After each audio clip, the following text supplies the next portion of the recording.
Hi friends, welcome back to our channel. 6ാം ക്ലാസ്സിലെ സാമൂഹ്യശാസ്ത്രം അർദ്ധവാർഷിക മൂല്യനിർണ്ണയം 2023-24 വർഷത്തെ ക്വസ്റ്റ്യൻ പേപ്പറാണ് നമ്മൾ നോക്കാൻ പോകുന്നത്. അപ്പോൾ കുറേ കൂട്ടുകാർ സോഷ്യൽ സയൻസ് വേണം എന്ന് പറഞ്ഞ് കമൻറ്റ് ചെയ്തിട്ടുണ്ടായിരുന്നു. അതുപോലെ തന്നെ ഹെൽത്ത് ആൻഡ് ഫിസിക്കൽ എഡ്യൂക്കേഷനും അത് നമ്മൾ ഉടൻ തന്നെ അപ്ലോഡ് ചെയ്യുന്നതാണ്. ഇനി ഏതെങ്കിലും ക്വസ്റ്റ്യൻ പേപ്പർ നിങ്ങൾക്ക് ആവശ്യമായിട്ടുണ്ടെങ്കിൽ തീർച്ചയായിട്ടും കമൻറ്റ് ചെയ്യണം. അപ്പോൾ ഈ ക്വസ്റ്റ്യൻ പേപ്പറിലെ ക്വസ്റ്റ്യൻസ് എന്തൊക്കെയാണെന്ന് നോക്കാം, അതിൻ്റെ ആൻസേഴ്സ് എന്തൊക്കെയാണെന്ന് നോക്കാം. ഒന്നാമത്തെ പ്രവർത്തനം, ഭൂമിയുടെ ഉടമസ്ഥാവകാശം അടിസ്ഥാനമാക്കി മധ്യകാല യൂറോപ്പിൽ രൂപപ്പെട്ട സാമൂഹ്യ വ്യവസ്ഥയാണ് ഫ്യൂഡലിസം. ചോദ്യം, മധ്യകാല യൂറോപ്യൻ സമൂഹത്തിലെ വിവിധ സാമൂഹ്യ സാമ്പത്തിക രാഷ്ട്രീയ വിഭാഗങ്ങളുടെ സവിശേഷതകൾ നൽകിയിരിക്കുന്നു. വിഭാഗം ഏതെന്ന് കണ്ടെത്തി എഴുതാനാണ് പറഞ്ഞിട്ടുള്ളത്. അപ്പോൾ ഇവിടെ ഒന്നാമത്തെ സവിശേഷത, സമൂഹത്തിലെ ഉയർന്ന സാമൂഹ്യ സാമ്പത്തിക രാഷ്ട്രീയ സ്ഥാനം, അധികാരപരിധിയിലെ മുഴുവൻ ഭൂമിയുടെയും ഉടമസ്ഥൻ. അതാണ് രാജാവ്. അപ്പോൾ വിഭാഗം എന്നുള്ളിടത്ത് നമ്മൾ രാജാവ് എന്നെഴുതണം. ഇനി 2, കൃഷിയിടങ്ങളിലും വീടുകളിലും ജോലി ചെയ്യുന്നവർ. അതിനെ കർഷകർ അല്ലെങ്കിൽ അടിയാളന്മാർ എന്ന് പറയും. കർഷകൻ അല്ലെങ്കിൽ അടിയാളന്മാർ. ഇനി 3, സൈനിക സേവനം നൽകൽ. പ്രഭുക്കന്മാർ. അവിടെ നൽകിയിട്ടുണ്ടല്ലേ.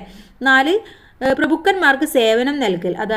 ഇടപ്രഭുക്കന്മാരാണ്. അപ്പോൾ ഒന്നാമത്തെ ആൻസർ രാജാവ്, 2 കർഷകർ, 3 അഥവാ നാലാമത്തേതിന്റെ ആൻസർ ഇടപ്രഭുക്കന്മാർ.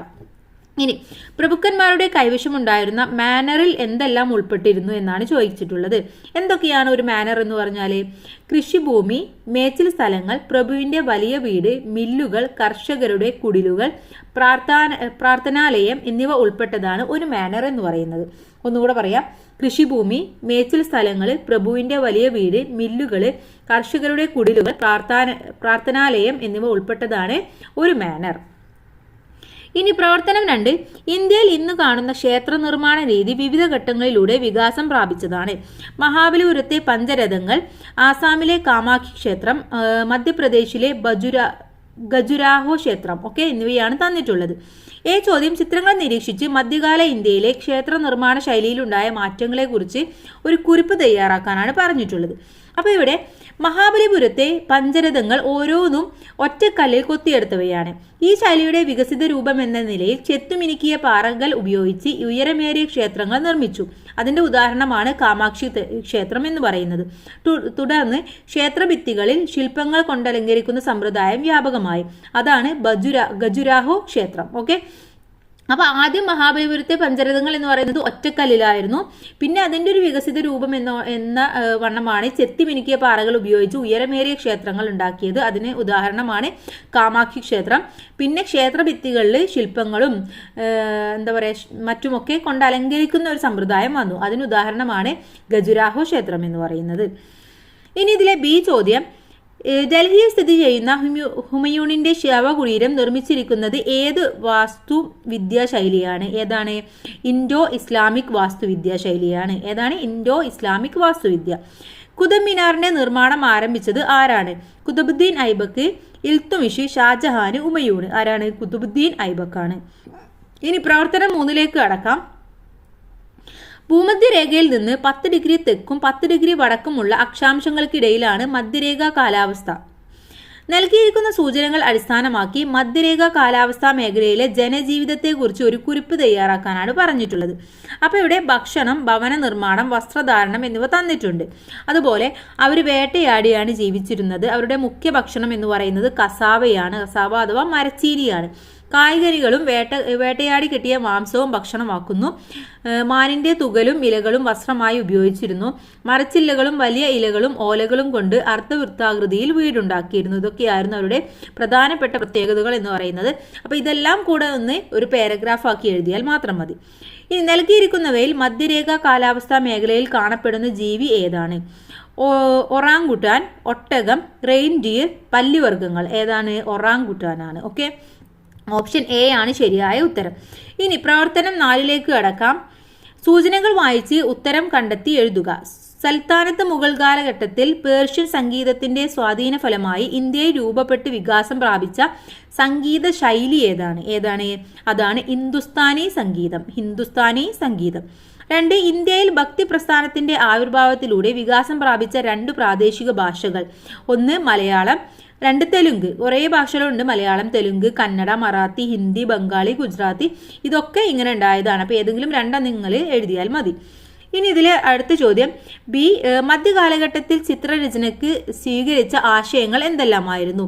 അഥവാ രാമായണത്തിലെയും ബൈബിളിലെയും ആശയങ്ങൾ, കൊട്ടാര ജീവിതം, പ്രകൃതി ദൃശ്യങ്ങൾ തുടങ്ങിയവയായിരുന്നു പ്രധാനപ്പെട്ട ആശയങ്ങൾ എന്ന് പറയുന്നത്. ഏതൊക്കെയാണ്? രാമായണത്തിലെയും ബൈബിളിലെയും ആശയങ്ങൾ, കൊട്ടാര ജീവിതം, പ്രകൃതി ദൃശ്യങ്ങൾ. നമുക്ക് പ്രവർത്തനം 5 നോക്കാം. ഭൂമധ്യ രേഖയ്ക്ക് വടക്കും തെക്കും 20 മുതൽ 30 വരെ അക്ഷാംശങ്ങൾക്കിടയിലാണ് ഉഷ്ണ മരുഭൂമികളുടെ സ്ഥാനം എന്ന് പറയുന്നത്. പട്ടികയിൽ നൽകിയിരിക്കുന്ന മരുഭൂമികൾ ഏതൊക്കെ വൻകരയിൽ ഉൾപ്പെട്ടതാണെന്ന് എഴുതാനാണ് പറഞ്ഞിട്ടുള്ളത്. ഒന്നാമത്തേത് താർ മരുഭൂമിയാണ്. ഏതാണ് വൻകര? ഏഷ്യയാണ്. അറ്റക്കാമ തെക്കേ അമേരിക്ക, മൊഹേവ് വടക്കേ അമേരിക്ക, സഹാറ ആഫ്രിക്ക. ഒന്നും കൂടെ പറയാം. താർ ഏഷ്യ, അറ്റക്കാമ തെക്കേ അമേരിക്ക, മൊഹേവ് വടക്കേ അമേരിക്ക, സഹാറ ആഫ്രിക്ക.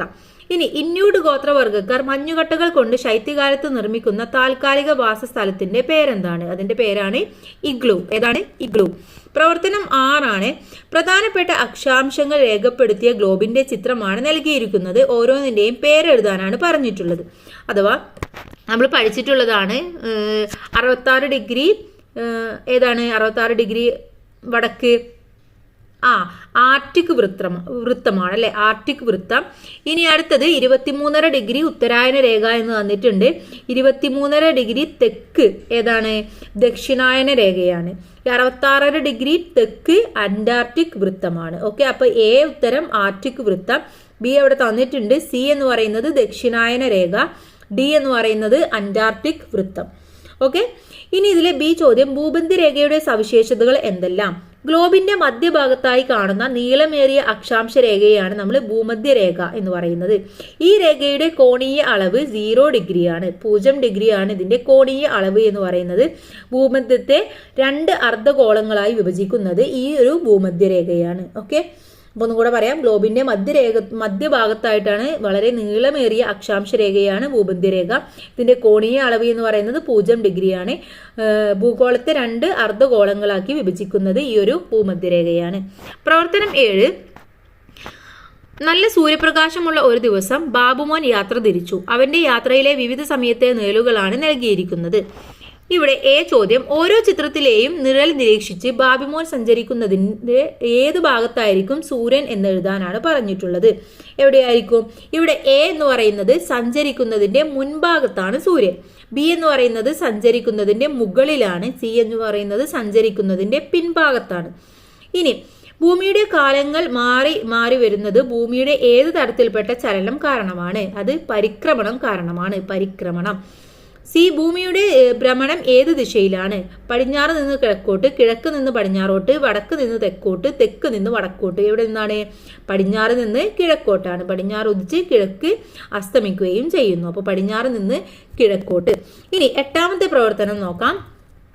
നൽകിയിരിക്കുന്ന സൂചനകൾ ഉപയോഗിച്ച് ഉൽപാദന ഘടകം ഏതെന്ന് കണ്ടെത്തി എഴുതണം. മണ്ണ്, ജലം, വനങ്ങൾ, വായു എന്നീ പ്രകൃതി വിഭവങ്ങൾ ഉൾപ്പെട്ടത് ഏതാണ്? ഭൂമി.